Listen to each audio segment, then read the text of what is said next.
Israel के operation rising lion के बाद ईरान ने ऑपरेशन ट्रू प्रॉमिस 3 लॉन्च कर दिया है।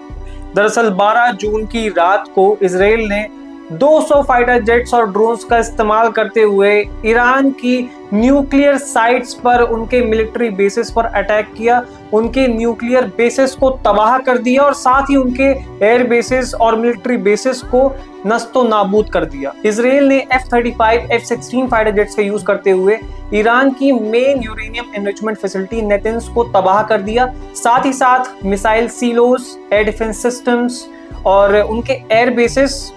पर्टिकुलरली तेहरान और तबरीज में तबाह कर दिए। इन स्ट्राइक्स में ईरानियन मिलिट्री के top commanders major general Mohammad Bagheri, general Hossein Salami, major general Gholam Ali Rashid, इसके साथ ही 6 न्यूक्लियर साइंटिस्ट भी मारे गए हैं और इसके अलावा 70 से 90 ईरानी सिविलियंस भी इस स्ट्राइक में मारे गए। इसराइल की इन स्ट्राइक्स के रिटेलिएशन में ईरान ने 13 जून की शाम को 150 से 300 के बीच बैलिस्टिक मिसाइल्स फायर किए हैं, 100 से ज्यादा ड्रोन अटैक्स किए हैं। आयरन डोम ने इसराइल को काफी हद तक प्रोटेक्ट किया, उनके एयर डिफेंस सिस्टम काफी कारगर साबित हुए, बट कुछ बैलिस्टिक मिसाइल्स और ड्रोन्स जेरूसलाम और टेल अवीव में गिरे हैं,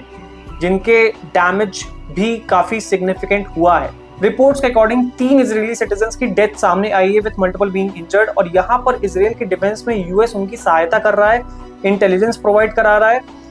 नूर खान एयर बेस जो कि पाकिस्तान में स्थित है वो यूएस का एयर बेस है और उस एयर बेस से यूएस F-16 के जरिए सर्विलेंस रख रहा है, उन पर नजर रख रहा है ईरान पर और सारी इंफॉर्मेशन इसराइल से शेयर कर रहा है। इनिशियली यूएस ने किसी भी तरीके के इन्वॉल्वमेंट से डिनाई किया था, बट अब सबके सामने है US is involved in this conflict. उसने मीडिएशन का भी ट्राई किया था और न्यूक्लियर नेगोशिएशन की बात की थी ईरान से, बट ईरान के जो एस्टैब्लिशमेंट है उन्होंने कंप्लीटली इसको मीनिंगलेस बताया है और ईरान यहाँ पर अब रुकने तो नहीं वाला है और इसराइल भी तब तक अपनी स्ट्राइक्स नहीं रुकने वाला, तब तक चुप नहीं बैठने वाला जब तक ईरान की सारी न्यूक्लियर फैसिलिटीज तबाह ना हो जाए, क्योंकि उनकी सर्वाइवल की लड़ाई है। इनफैक्ट ये हम सबकी लड़ाई है, पर